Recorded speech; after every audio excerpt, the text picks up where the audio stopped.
Assalamualaikum warahmatullah and a very good day to everyone. Today I'm going to continue the class on system identification. I'm going to do model estimation utilizing generalized least square. From the previous class, you have seen that I have utilized least square for my parameter estimation, and I also use ARCS model for the estimation. You can see from the ARCS model that we obtained using least squared, we can predict the output of the system, and using that output of the system, we can later get the estimated error for that estimated model. Using that estimated error, however, we cannot further improve the model. So if we have a very big error for our estimation, we cannot use that error to update our parameter of system that we have predicted. This is the drawback of having least squared. So in order for you to actually further improve least squared, what you're going to do is you either change the model order to a higher model order, or you can change the model or the transfer function of your system from ARCS to maybe ARMA or ARMAX, or maybe you can use also NARCS and NARMA and NARMAX as a nonlinear model. So but using the error, you cannot do the improvement straight away unless you utilize what we call generalized least square. So generalized least square is as if it's an extended version of least squared, where you can use it to estimate your or update your parameter of the system by using the error predicted from the system. Okay, let's have a look at what is generalized least squared all about. Let's say I have a system with input u, and a transfer function that I'm going to use is, let's say it is a b over a, where b is a polynomial. For example, for ARCS model is going to be a b1z minus 1, and for a, it is actually a polynomial of 1 plus a1z minus 1. Okay, then that input, when I multiply with that transfer function, that the overall b over a multiplied by u will be then added with this white noise zeta multiplied by the transfer function of cd.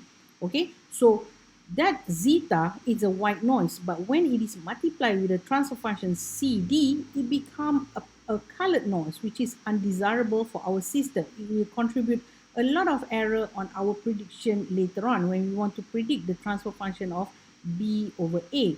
Okay, so the overall, consider the model as this model with an overall output as shown in the slide.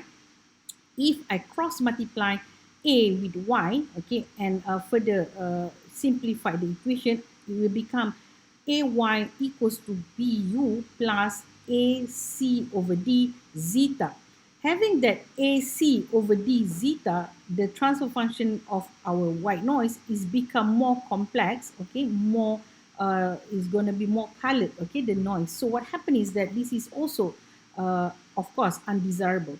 So in order for us to do the parameter estimation better, what we can do is we can cancel that AC over D. So when we cancel that part here, AC over D, okay, then the noise, sorry, this part here, AC over D, okay, then that noise will become white noise again. So how to do that?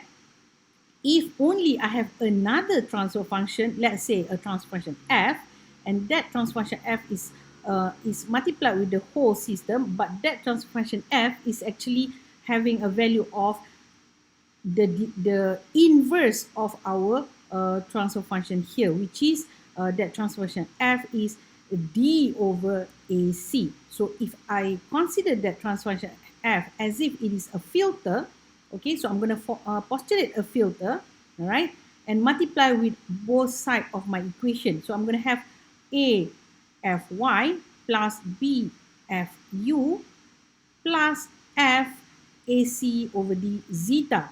And of course, if I design that f as in it is actually 1 over a c and d with a minus sign there, it's showing that actually the filter is d over ac. Okay, so when I do that, of course, this part of my equation will be cancelled, okay, with that f here. Okay, so then my equation will be left with zeta only for that noise, which is good. So that equation will become A Fy equals to B Fu plus zeta. All right, so this is very good because the zeta is it's a white noise, so it means to say that the prediction that I'm going to do later on will be much better.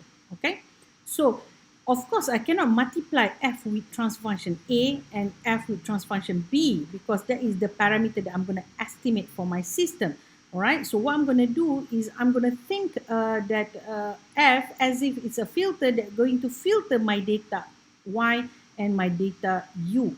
Okay, so if you think of Fy and Fu as a filtered input and filtered output, then your filtered input F with a subscript, Y with subscript F is equals to F multiplied by Yk, which is the actual value here, okay, and you filtered data UF here with superscript F is equals to F multiplied by UK. So that F is actually a filter that is going to filter my input and my output data. Okay, so if you look at that equation later on, you'll see that it is actually it's a filter, it's actually filtering your input and output data. Okay. All right. So in order for you to obtain this, write this algorithm, you need to have the estimated parameter first. Okay. So when you want to use generalized least squared, you need to use least squared algorithm first to estimate your parameter A and B. Okay. Once you have estimate the parameter A and B, you can analyze the residual for the model, okay, and use that model to compute the residual of your equation here. Okay, so then you're going to get what is the error on A C over D multiplied by the zeta. Okay, then we can fit the regressive model to the error model, and it will give F multiplied by error is equals to your zeta. Hence, F is equals to AC over D inverse. Excuse me. Okay, next, you're going to filter the input and output using that value, and then using that value also you're going to multiply the error here, and then you're going to actually form phi as if it is a least squared estimation, and then you're going to compute generalized least squared again using that new phi filtered phi with the filtered y that you have produced. Okay, I will show it in terms of equation later on. So this generalized least squared will be done several times. Okay, you're going to repeat it until it converges to the value that you want, which is having a very minimum error to your estimation. So I will show it in terms of calculation later on. Okay, let's have a look at a very more simplified equation. When we have this simplified equation, okay, let's say input is applied to B over A, a transfer function that we're going to assume arcs model B over A, and then it will be added to a white noise error, and then we get our output Y. Okay, so when we put the model equation is as this, okay, Y is equals to B over A multiplied by U plus zeta, right? And then when I cross multiply the value, okay, when I cross multiply AY with B, AY is equals to BU plus A zeta, you will see at the A zeta there. So what is undesirable here is of course that A zeta here, okay? So that is not becoming white noise anymore. It is now a colored noise, okay? So what I'm going to do, I will try to cancel that value of A at my zeta here. So if I cancel that, right, of course that zeta will become white noise again. Okay, so this is what we're going to do. So we're going to use generalized least square filter on both sides. Okay, you cannot just simply multiply a filter at one side. You need to multiply filter at both sides of the equation. So I'm going to multiply that filter at my AY, and then multiply filter at BU, and multiply that filter F at A zeta. So when I do that, of course, I will not, I know that filter that I'm going to choose is 1 over A because that is my objective, isn't it? I want to cancel this zeta here, and sorry, 1 over a, cancel that parameter a here, so that the zeta it become a white noise. Okay, so what are we going to do is that we're going to postulate a filter f is equals to 1 over a. Okay, so when we have f is equals to 1 over a, right, so the whole equation will have a white noise zeta only. So when we multiply both sides, a with fy and b with fu, okay, of course you cannot multiply f with this a on your transfer function here, because that will actually cancel the transfer function, isn't it? So we're not going to do that. We need our transfer function. So what we're going to do is we're going to use f on your data y and f on your data u. I'm not going to multiply f with b as well, because that will actually affect my transfer function, which I'm not going to do that. Okay, so what I'm going to do is I will multiply f with my estimated, with my input u, and f with my output y. Okay, so that the equation, if I call that fy as a, sorry, f as y with a superscript f, and that fu is equals to u with a superscript f. Okay, so that equation will become af filtered, ay filtered, bu filtered plus zeta. Okay, so what happened with that y filter? What does it mean by that y filter?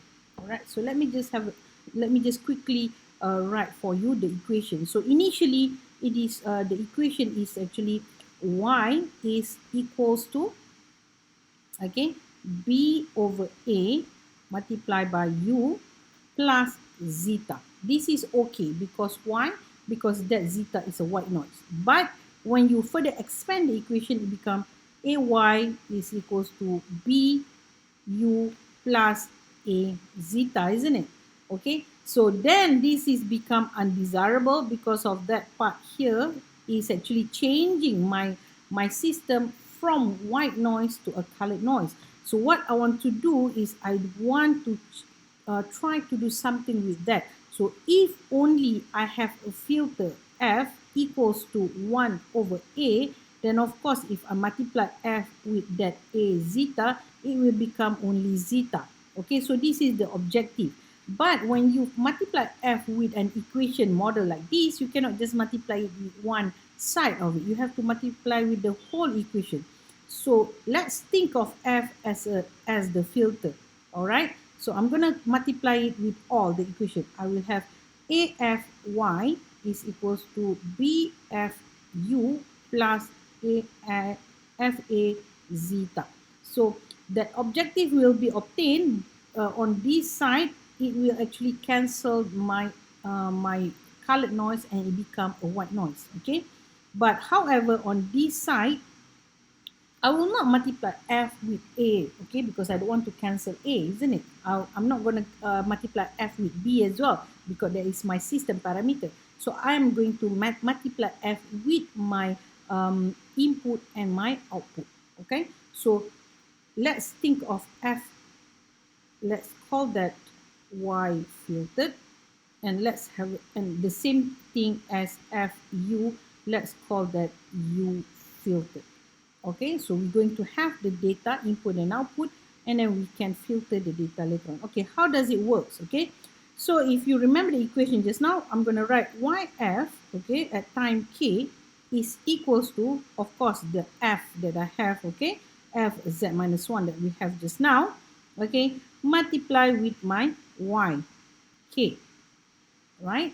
Okay, then it depends on your filter, what kind of filter that you use. For this particular example, the filter that I'm going to use is equals to f equals to 1 over a. Why? Because that is what we want, isn't it? That is the objective, to cancel that a at my zeta just now.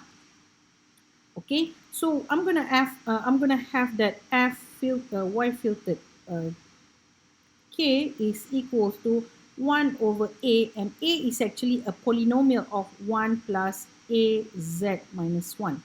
Okay, because we're using ox model, remember? Okay, multiplied by yk.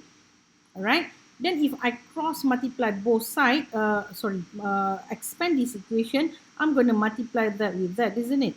Okay, so what we're going to do, we're going to multiply that f filtered k with 1 and f filtered k with a z minus 1. So what happened with that is then is going to become y filtered k multiplied by 1 plus a y filtered. Okay, when you have y filtered k, when you multiply with z minus 1, you're going to have y filtered k minus 1. Okay, then on the other side is just left you with y k. All right, so similarly, okay, so what I'm going to do now, I'm going to take that y filtered k and then put this a f y k minus 1 on the other side.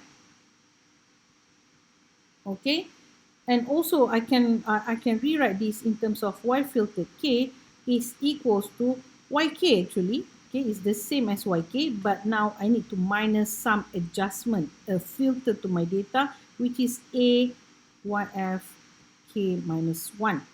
All right, so I will do the same thing, okay, with my input u, input u, because if you look at this equation just now, f is also a filter that we're going to postulate on our input u. So input u will be filtered as well. So how does that looks like? Ufk is equals to f multiplied by uk. All right, but when we have f is equals to 1 over a, so we're going to put that polynomial of f here is going to be 1 over 1 plus a z minus 1 multiplied by uk. All right, so similarly I will multiply this denominator with that, okay, and bring it to the other side.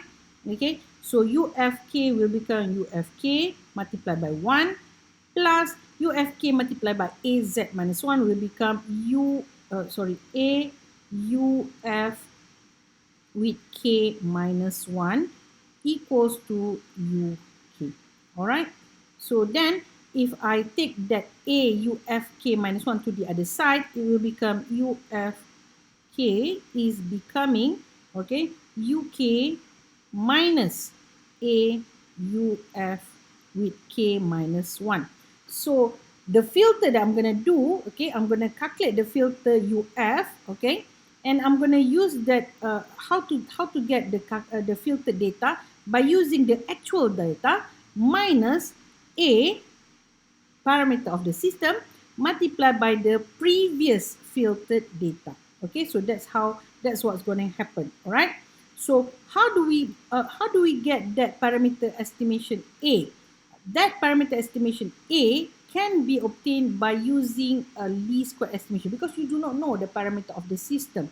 Okay, so you need to obtain the parameter of the system first. However, because the system is unknown, so you need to do a simple least square first to obtain the transfer function, the estimated parameter. Once you have obtained the estimated parameter, you can later use it to use it in your filtered data, and then you can actually get the filtered output and filtered input. So both for the filter input and filter output, you need to have the value of a, okay, from your system estimation, from the model estimation. Okay, that's what we're going to do. That is why when you have your data, initially you need to use least square estimation, okay, to obtain the transfer function of your system, to obtain the model B over A, okay, and then because why?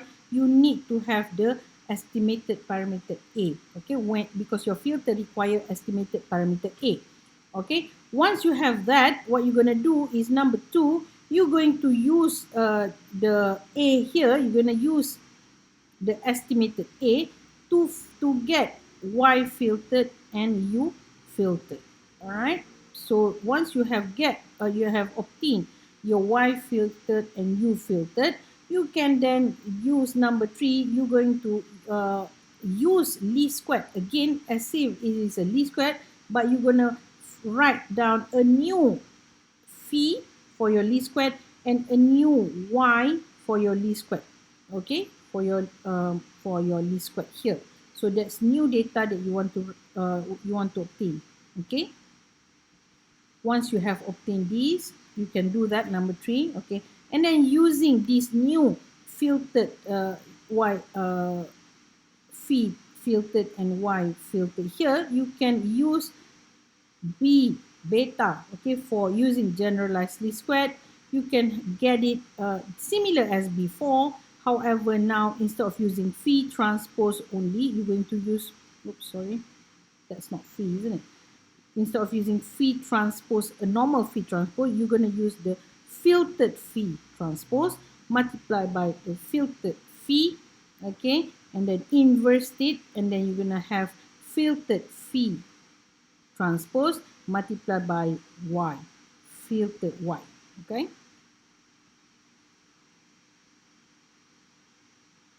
Oops.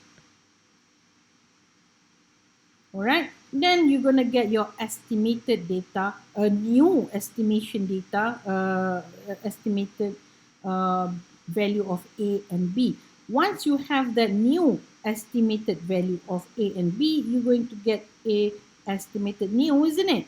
Okay, so again, you're going to repeat this step, okay, using the new estimated A. You're going to repeat step number 2, all right, filter the data again, and then calculate the recursive the least square estimation again, and then repeat it until your error of your system really reduced. Okay, that's what we're going to do. Okay, let me just show you in terms of in the slide, okay, with one problem here. Okay, so let's have a look at this problem.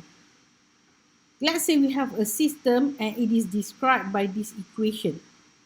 Okay, so we have yk is equals to xk. What is xk? Xk is just simply bz minus 1 over 1 plus az minus 1 multiplied by uk plus zeta. So that zeta, okay, is a noise, isn't it? It's okay, it's a white noise. However, remember when we actually expand this equation, all right, that zeta part here will be multiplied with your a. So when it is multiplied with your a, this is undesirable. So what you want to do is you will actually try to design the error, design the filter to cancel that 1 over a.